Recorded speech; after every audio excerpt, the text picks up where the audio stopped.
Uno de los pensadores más brillantes y más sombríos del siglo XX es el escritor austríaco Franz Kafka. En una de sus novelas más conocidas, titulada El proceso, un hombre llamado Joseph K., y probablemente es una alusión al apellido de Kafka, un hombre llamado Joseph K. es arrestado sin saber por qué. A partir de ese momento, el señor K va pasando de tribunal a tribunal sin saber de qué se le acusa. Nadie le dice qué es lo que ha hecho mal, por lo que él se pone a repasar en su mente las posibles acusaciones que podían tener contra él. ¿Habrá sido por esto? ¿O tal vez porque yo hice aquello? Pero ninguna cosa le parece lo suficientemente mala como para explicar el proceso judicial al que está siendo sometido. Es una experiencia terrible que se va extendiendo por 12 meses, un año completo, hasta que un día dos guardias llegan a buscarlo, y uno de ellos lo apuñala y muere. Así que la novela termina. Y ni el señor K ni nosotros sabemos de qué se le acusaba. Esta novela ha sido analizada desde diferentes perspectivas desde que fue publicada por primera vez en alemán en el año 1925. ¿Cuál era la intención del autor detrás de la historia del señor K? Bueno, hay algo que Kafka escribió en uno de sus diarios y que muchos han visto como el tema de la novela. Escuchen esta frase. Decía Kafka: independientemente del sentimiento de culpa, el estado en el que nos encontramos es pecaminoso. ¿Escucharon eso?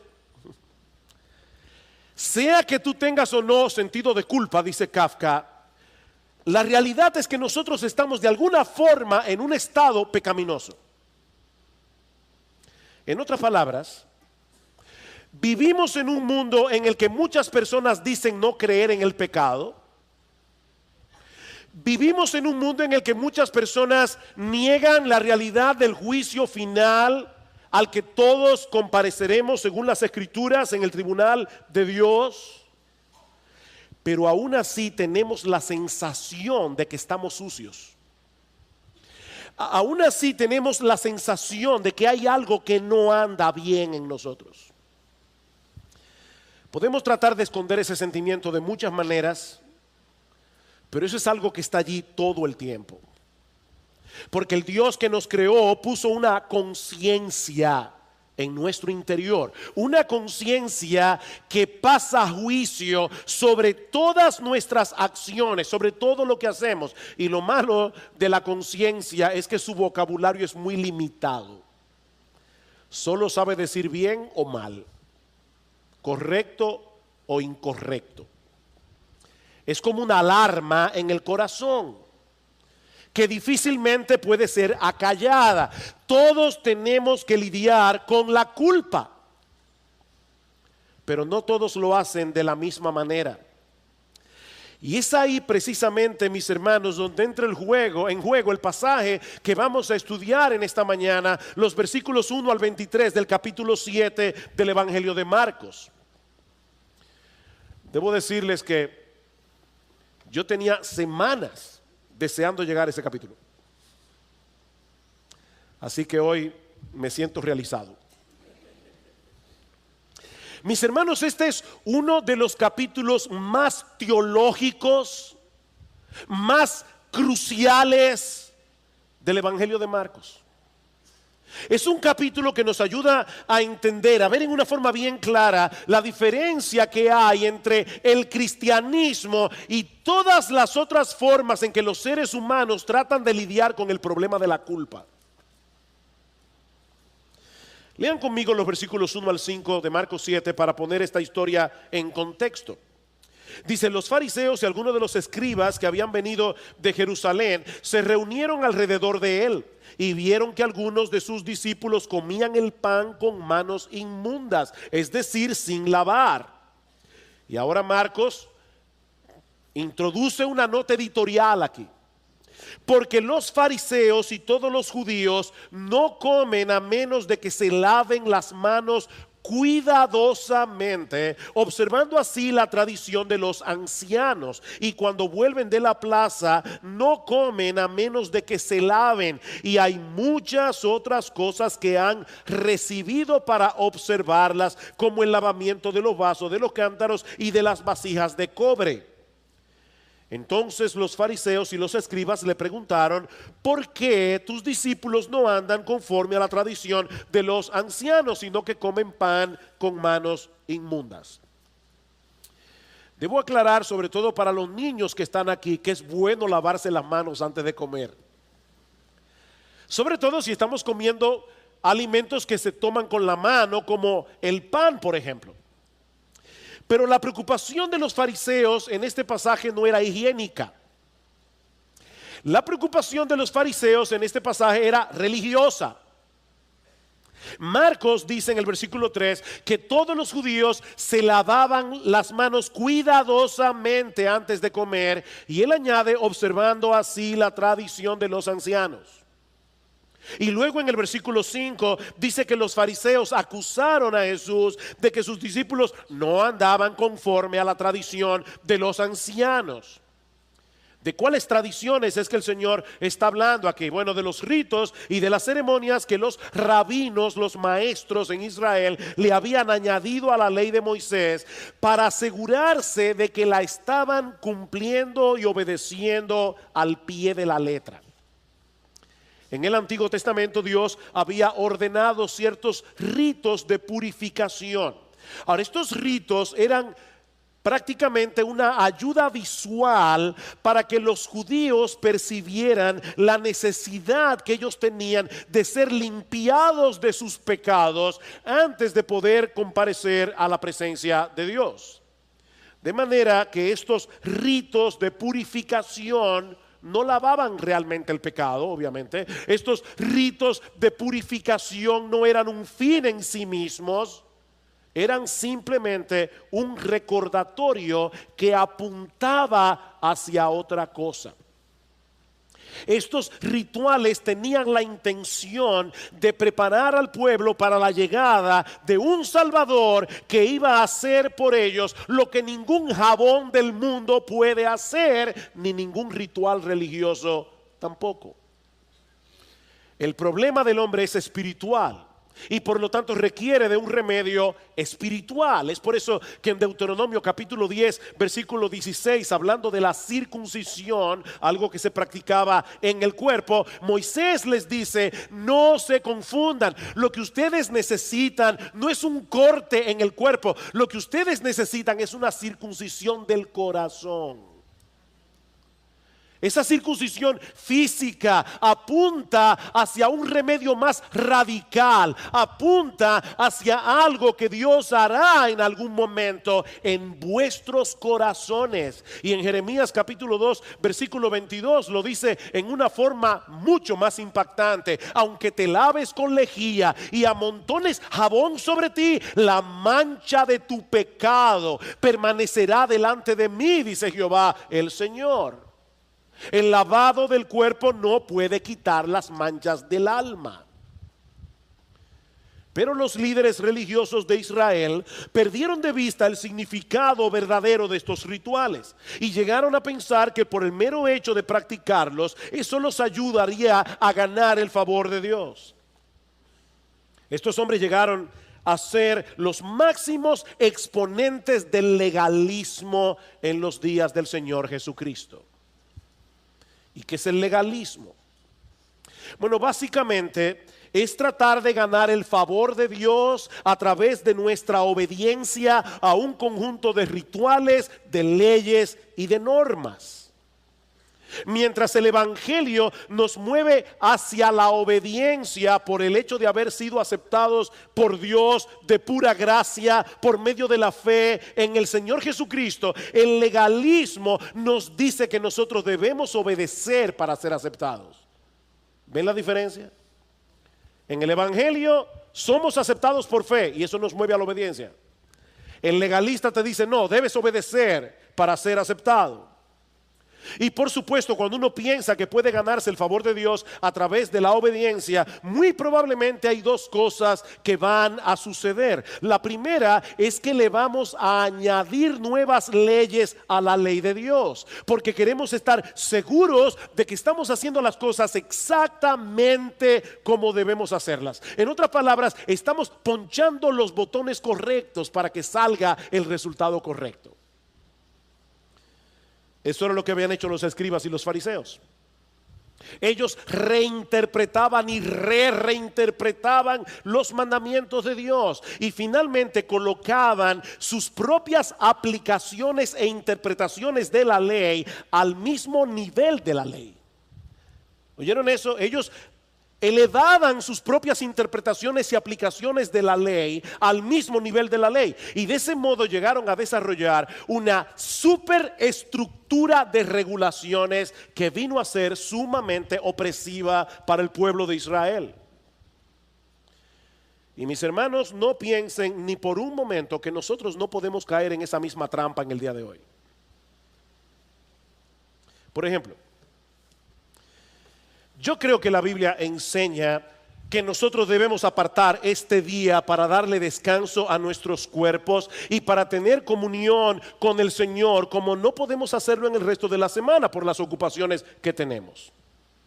Ahora, lo que eso significa en la práctica, eso puede variar de un creyente a otro. Tal vez alguien decida tomar una buena siesta después de comida para poder descansar, mientras que a otro le conviene irse a caminar un rato para poder oxigenar el cerebro y estar bien despierto en el culto de la tarde. Y todavía existe la posibilidad de que algún creyente prefiera no dormir siesta ni irse a caminar, sino quedarse en su casa leyendo la Biblia o leyendo un libro que le sea de edificación. Ahora, imagínense qué sucedería si cada uno de ellos, sobre todo el tercero, el que decide no dormir siesta ni salir a caminar, convierte su práctica en una regla universal que todo creyente debe seguir, si de veras quiere hacer un buen uso del día del Señor. Bueno, eso fue precisamente lo que hicieron los líderes religiosos de Israel. Y terminaron destruyendo el propósito por el cual Dios instituyó este día. Porque en vez de ser un tiempo deleitoso en la presencia del Señor, los fariseos lo convirtieron en una carga muy difícil de sobrellevar. Así que lo primero que va a suceder es que vamos a añadir nuevas leyes y regulaciones cuando somos legalistas, cuando creemos que vamos a ganar el favor de Dios a través de nuestra obediencia. Lo segundo es que tarde o temprano nuestras reglas y regulaciones van a llegar a ser más importantes que los mandamientos de Dios. Lo segundo que va a suceder es que esas reglas y regulaciones humanas van a llegar a ser más importantes que los mandamientos de Dios revelados en su palabra. Esa es básicamente la acusación que el Señor le hace a los fariseos aquí. Los legalistas anulan la palabra de Dios para seguir sus tradiciones. Vean el versículo 6.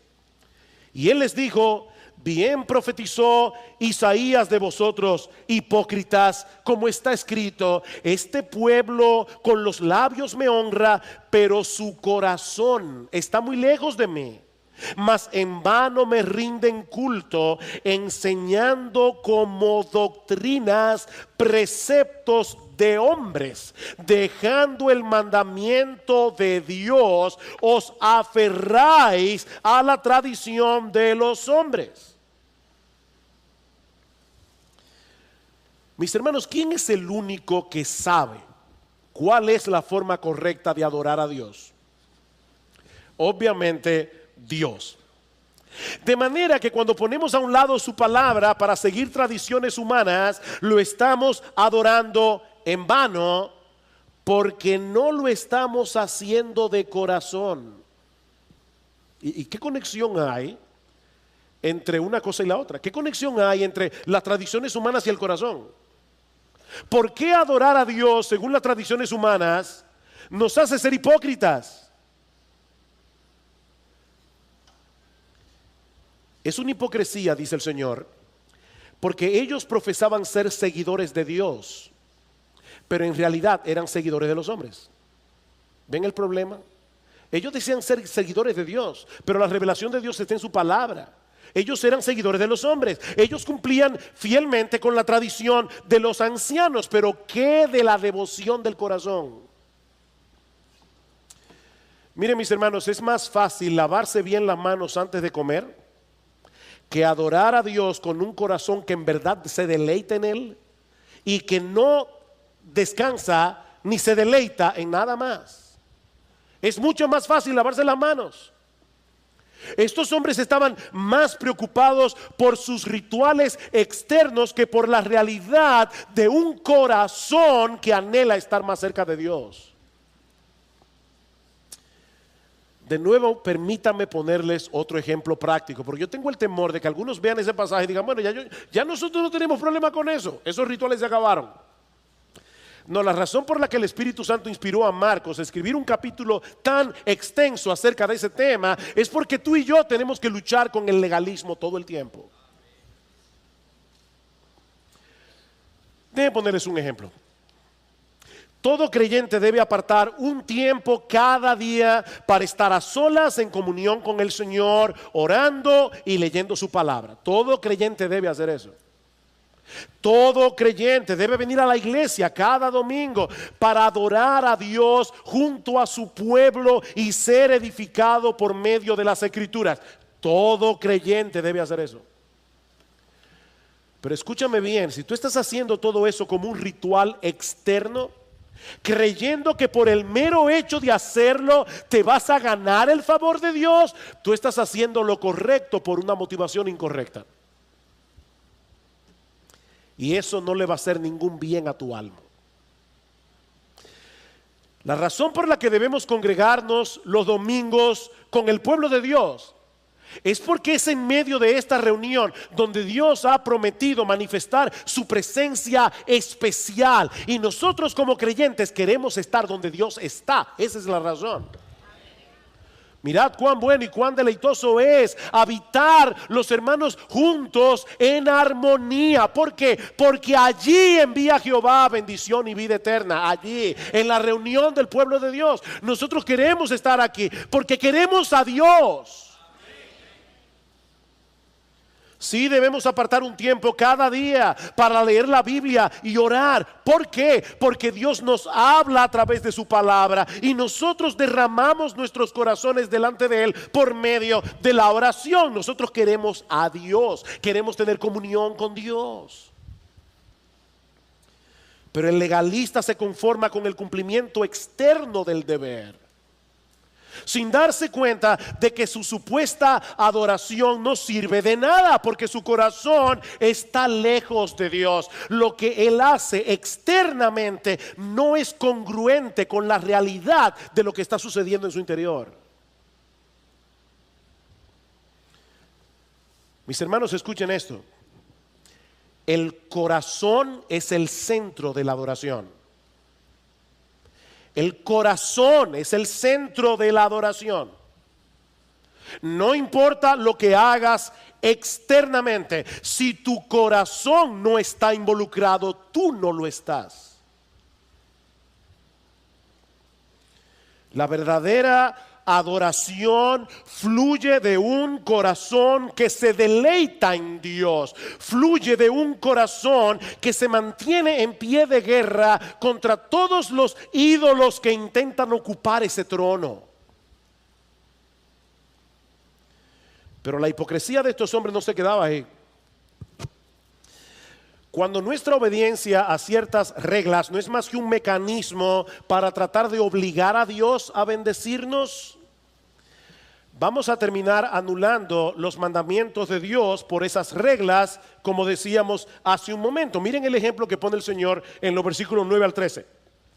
También les decía, astutamente violáis el mandamiento de Dios para guardar vuestra tradición, porque Moisés dijo, honra a tu padre y a tu madre, y el que hable mal de su padre o de su madre, que muera. Pero vosotros decís, Si un hombre dice al padre o a la madre, cualquier cosa mía con que pudieras beneficiarte es corbán, es decir, ofrenda a Dios, ya no le dejáis hacer nada en favor de su padre o de su madre, invalidando así la palabra de Dios por vuestra tradición, la cual habéis transmitido, y hacéis muchas cosas semejantes a estas. La ley de Dios establece claramente que los hijos deben honrar a sus padres. Y eso incluye el hecho de cuidar de ellos cuando ya no puedan cuidarse por ellos mismos. Este mandamiento era tan importante que en el Antiguo Testamento, si un hijo maldecía a su padre o a su madre o intencionalmente les hacía daño, a ese hijo, según la ley mosaica, debía aplicársele la pena capital. Así de serio era esto. Pero los fariseos encontraron un subterfugio teológico para no tener que obedecer el quinto mandamiento. Si un hijo decía que aquello con lo que él hubiera podido ayudar a sus padres era corbán, y esta es una palabra hebrea que significa dedicado a Dios, todo esto que yo tengo, con lo cual yo hubiera podido ayudarte, yo lo he dedicado a Dios, él ya no tenía que hacer nada por sus padres. Ahora, miren dónde estaba el truco, porque hay un truco aquí. La regla del corbán decía que si una persona dedicaba algo a Dios, él podía seguir usándolo a lo largo de su vida, pero no podía dárselo a nadie más. Cuando la persona moría, esos bienes que habían sido dedicados a Dios eran llevados al templo. Así que los hijos, mientras tanto, se libraban de la responsabilidad de tener que cuidar a sus padres bajo el alegato de que ellos habían dedicado todos esos bienes a Dios. Y Cristo dice, y este es un solo ejemplo, ustedes hacen muchas cosas como esas. ¿Qué hipocresía la de estos hombres? Ellos escondían su desobediencia a los mandamientos de Dios en un manto de devoción. Ay, papi, mami, qué pena. Todo esto que tengo está dedicado a Dios. Es corbán. Lo lamento mucho, que Dios te bendiga. Increíble. Mis hermanos, esa es una de las ironías del legalismo, que añadiendo reglas a la ley de Dios, termina restándole mandamientos a la ley de Dios. ¿Oyeron eso? El legalista, añadiendo reglas a la ley de Dios, termina restándole mandamientos a la ley de Dios, porque el legalismo lleva al hombre a descuidar lo que realmente es importante para Dios, por estar más preocupado por lo que es más importante para los hombres. Y noten la secuencia que Marcos nos presenta en este pasaje, porque hay una progresión aquí de decadencia en este pasaje. En el versículo 7 dice que ellos enseñan mandamientos de hombres en vez de enseñar las escrituras. En el versículo 8 dice que ellos dejan el mandamiento de Dios para aferrarse a la tradición. En el versículo 9 dice que violan el mandamiento de Dios. Y en el versículo 13 dice que invalidan o cancelan la palabra de Dios. Mis hermanos, el legalismo es algo serio, porque es imposible aferrarse a las escrituras teniendo al mismo tiempo un corazón legalista. Esas dos cosas se oponen entre sí. Yo no sé cuántas veces yo me he topado con este caso en los casi 39 años que tengo siendo creyente. Le compartimos el evangelio a una persona incrédula, pero esa persona no está dispuesta siquiera a escuchar, simplemente porque el evangelio de la gracia es contrario a lo que les enseñaron sus padres o sus abuelos. ¿Han tenido esa experiencia? La tradición de los padres y de los abuelos pesa más que la palabra de Dios. Y lo mismo puede ocurrir adentro de la iglesia. Lo mismo. Hay personas que profesan la fe, pero tienen nociones distorsionadas del evangelio. Y cuando uno trata de corregirlos, mostrándoles las escrituras, ellos cierran por completo sus oídos porque sus tradiciones son más importantes que la palabra de Dios. Mis hermanos, nadie, absolutamente nadie, puede honrar verdaderamente a Dios sin honrar las escrituras. Nadie. Dice en Isaías capítulo 66, versículo 2, que Dios pone sus ojos sobre quiénes.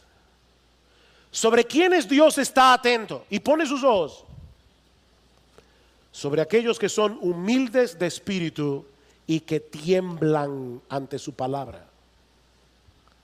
Humildes de espíritu y tiemblan ante su palabra. Es con ellos y solo con ellos que Dios tiene una relación de intimidad. Así que, hermanos, el legalismo es un cáncer. El legalismo es un enemigo, el legalismo es un monstruo contra el cual tenemos que luchar. Porque los legalistas terminan anulando la palabra de Dios por seguir tradiciones humanas. Pero hay algo más que este texto nos enseña. Y es que los legalistas también tienen el problema de que tratan de una forma completamente inadecuada el verdadero problema del corazón humano. Los legalistas tratan de una forma completamente inadecuada el verdadero problema del corazón humano. Vean una vez más, versículo 14. Marcos capítulo 7, y llamando de nuevo a la multitud, les decía: escuchadme todos y entended. No hay nada fuera del hombre que al entrar en él pueda contaminarlo, sino que lo que sale de adentro del hombre es lo que contamina al hombre. Si alguno tiene oídos para oír, que oiga. Y cuando dejó a la multitud y entró en la casa, sus discípulos le preguntaron acerca de la parábola. Y él les dijo: ¿también vosotros sois tan faltos de entendimiento? ¿No comprendéis que todo lo que de fuera entra al hombre no le puede contaminar? Porque no entra en su corazón, sino en el estómago, y se elimina, declarando así limpios todos los alimentos. Y decía: lo que sale del hombre, eso es lo que contamina al hombre, porque de adentro del corazón de los hombres salen los malos pensamientos, las fornicaciones, los robos, los homicidios, los adulterios, las avaricias, las maldades, los engaños, la sensualidad, la envidia, la calumnia, el orgullo y la insensatez. Todas estas maldades de adentro salen y contaminan al hombre. Miren, mis hermanos, este es uno de los pasajes más neurálgicos del Evangelio de Marcos. Lo que el Señor está diciendo aquí no solamente es importante para entender, como decíamos al principio, la gran diferencia que hay entre el cristianismo y cualquier otra religión. Esto también es importante para entender por qué el mundo está como está.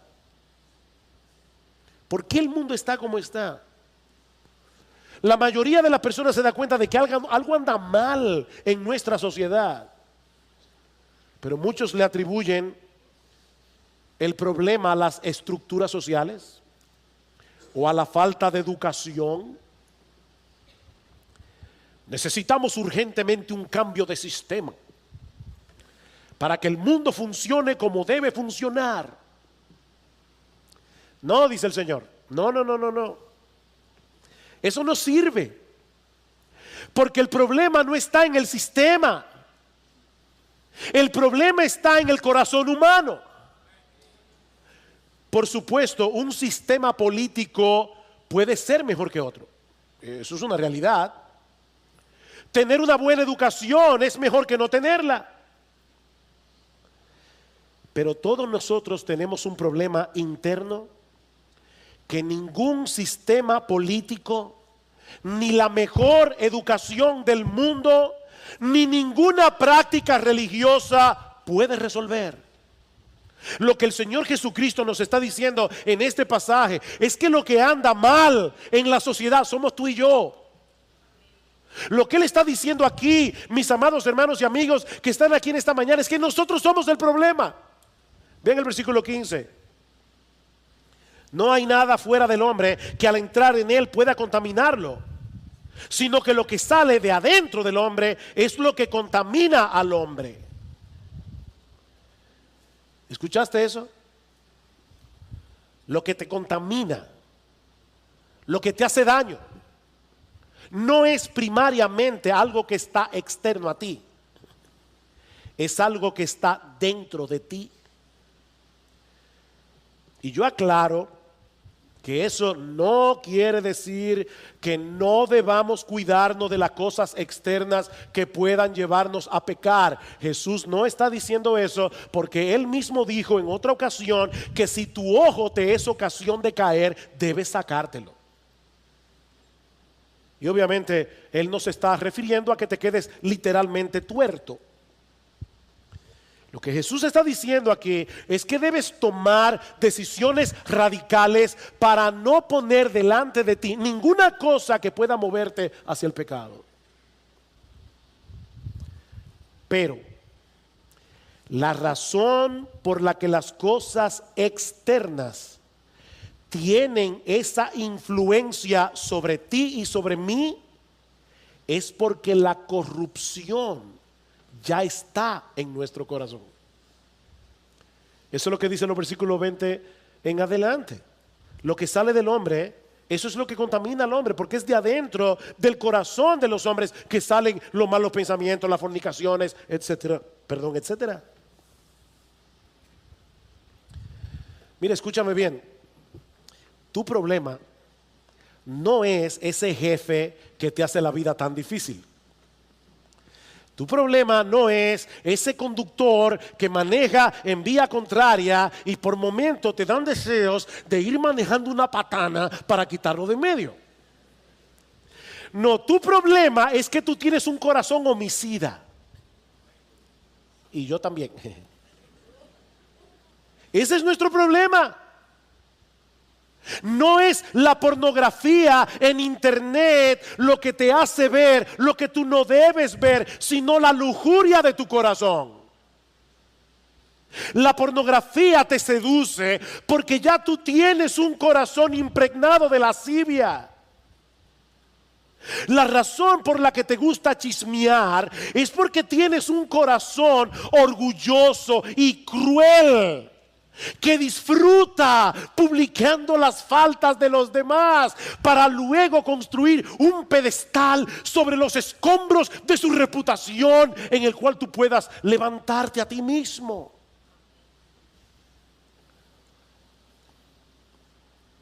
Nuestro corazón es orgulloso, nuestro corazón es insensato, nuestro corazón es egoísta, nuestro corazón es codicioso. Nuestro corazón es envidioso. Y ningún ritual, ni ninguna ceremonia religiosa puede resolver ese problema. Más engañoso que todo es el corazón. Jeremías 17:9. Y sin remedio, dice el texto. O como dice otra versión, extremadamente perverso. Y en otro lugar leí que se podía traducir desesperadamente enfermo. Es por eso que el legalismo no funciona. El legalismo no funciona. Porque las reglas pueden modificar la conducta hasta cierto punto, pero no pueden de ninguna manera purificar el corazón. Recuerda, aunque te laves con lejía y amontones jabón sobre ti, la mancha de tu pecado permanecerá delante de mí, dice el Señor. Yo he titulado este mensaje El corazón del problema. ¿Saben cuál es el corazón del problema? El problema del corazón. El corazón del problema es el problema del corazón. Pero hay algo más en este texto. Y esta es, mis hermanos, la parte central de este mensaje. Lo peor que tiene el legalista es que no descansa por fe en el único que puede resolver el problema del corazón.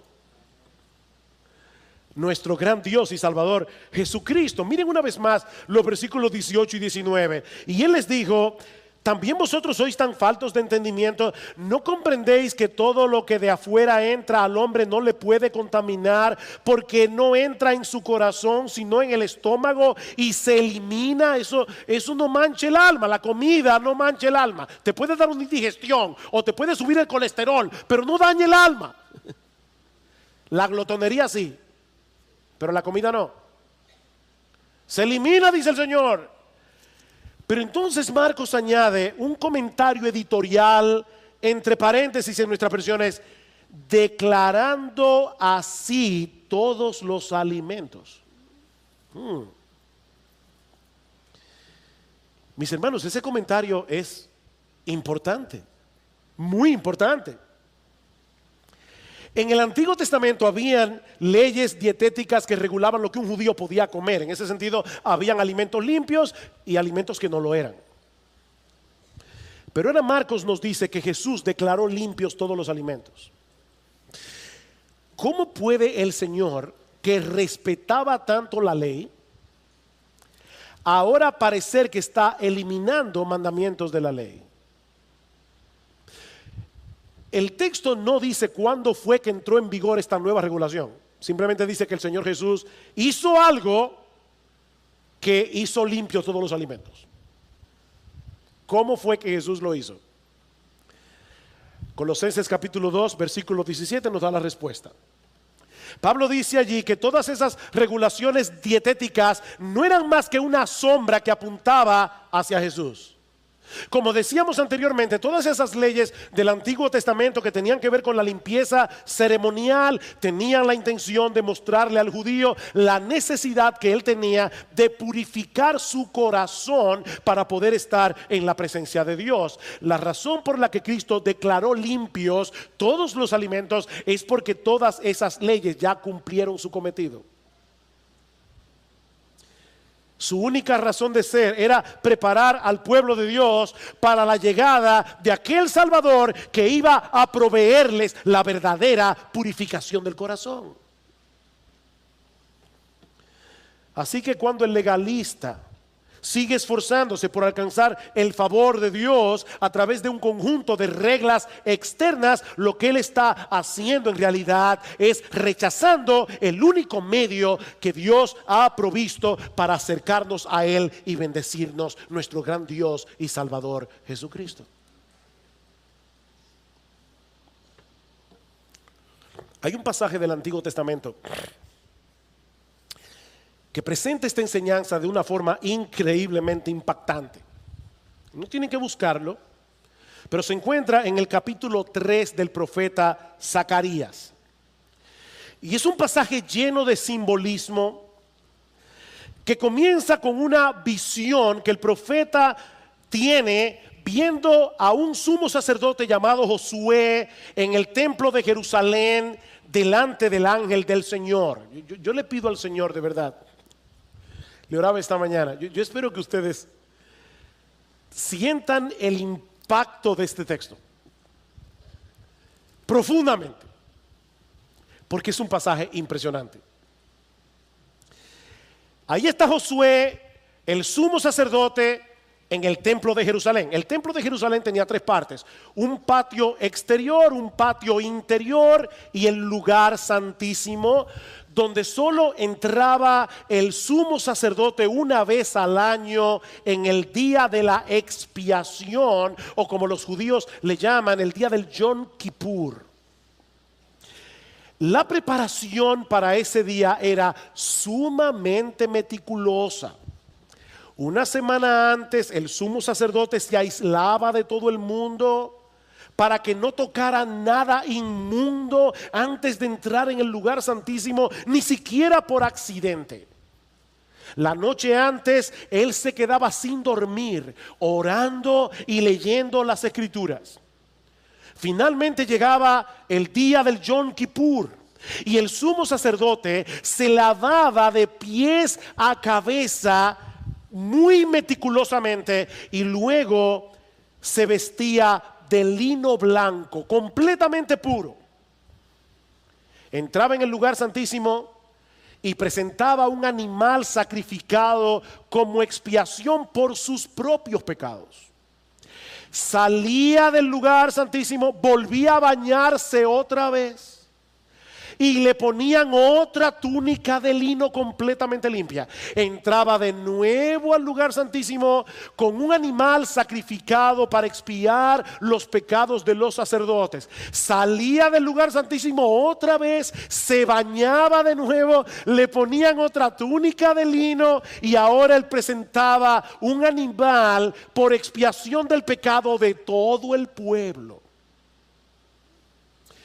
Estos datos son importantes para entender lo chocante que tuvo que haber sido la visión que recibió Zacarías. Porque él vio a Josué en el día de la expiación vestido de ropas viles, dice en el versículo 3. Literalmente lo que dice el texto hebreo es que Josué tenía una ropa salpicada de estiércol. Eso es lo que dice el texto. O sea, de pies a cabeza, Josué estaba completamente contaminado. Él no podía entrar en la presencia de Dios con una ropa bañada en estiércol. Un erudito del Antiguo Testamento llamado Ray Dillard, él nos dice que todo eso no era más que una representación de cuál es nuestra verdadera condición delante de Dios. No hay manera de que nosotros podamos encontrar purificación por nosotros mismos. Pero ahora escuchen lo más sorprendente de este pasaje. Oh, que el Señor bendiga su palabra. Dice en el versículo 4 que el ángel del Señor ordenó a los que estaban delante del sumo sacerdote que le quitaran esas vestiduras contaminadas. Y entonces le dice a Josué: mira, he quitado tu iniquidad y te vestiré de ropas de gala. Versículo 8 y 9 explica: pues he aquí, yo voy a traer a mi siervo el renuevo y quitaré la iniquidad de esta tierra en un solo día. Wow, y, hermanos, traten de ponerse en el lugar de Zacarías escuchando esto. Durante siglos el pueblo de Israel había estado presentando sacrificios de animales cada día de la expiación, porque esos sacrificios nunca podían purificarnos de una vez por todas. Y ahora Dios está diciendo que iba a llegar un día en que ya no sería necesario hacer más sacrificios, porque Él borraría por completo toda iniquidad. ¿Cómo puede ser eso posible? Dice Ray Dillard: siglos más tarde apareció otro Josué. Una nota aquí: Josué es el nombre hebreo que en griego es Jesús. Josué en hebreo, Joshua en arameo, Jesús en griego. El nombre de Jesús apareció otro Josué. Y ese Josué llevó a cabo un proceso completamente a la inversa. Él fue desnudado de sus ropas de gala para ser vestido con nuestros pecados, al asumir nuestra culpa en la cruz del Calvario, para que todos los que creen en Él sean vestidos de lino fino, limpio y resplandeciente, como dice en Apocalipsis capítulo 19. Al que no conoció pecado, por nosotros a Él Dios lo hizo pecado, para que tú y yo podamos ser justicia de Dios en Él. Aleluya, glorias sean dadas a nuestro bendito Señor y Salvador. Esto es increíble, hermanos. Dice en Hebreos capítulo 10 que los sacerdotes tenían que presentar sacrificios una y otra vez, los mismos sacrificios que nunca pueden quitar los pecados. Pero Cristo, con una sola ofrenda, hizo perfectos para siempre a los santificados. Eso es lo que el legalista no entiende. Oh, mis hermanos, es extremadamente importante que nos prediquemos este mensaje del Evangelio cada día. Y nos recordemos a nosotros mismos que nuestra aceptación delante de Dios depende enteramente de lo que Él hizo a nuestro favor a través de la vida y la muerte de nuestro Señor Jesucristo. ¿Saben por qué? Porque todos nosotros somos legalistas en recuperación. Somos legalistas en recuperación. Léete Efesios capítulo 6. ¿Qué es la armadura del creyente? ¿Qué es la armadura del creyente? Es el Evangelio. Esa es nuestra protección. Mis hermanos, cuando nos convertimos al Señor, se instaló en nuestros corazones el sistema operativo de la gracia. Ahora entendemos que la salvación es un regalo gratuito que Dios nos concede únicamente por causa de Cristo. El problema es que el pecado todavía mora en nosotros como una especie de virus cibernético que intenta corromper el sistema operativo de la gracia para llevarnos de nuevo al sistema operativo de las obras. Y cuando eso ocurre, el monstruo del legalismo vuelve a levantar su horrible cabeza, obstaculizando en nosotros el proceso de santificación por el cual estamos siendo cada vez más transformados a la imagen de nuestro Señor Jesucristo. El legalismo nos vuelve inseguros y sorprendentemente también nos vuelve orgullosos.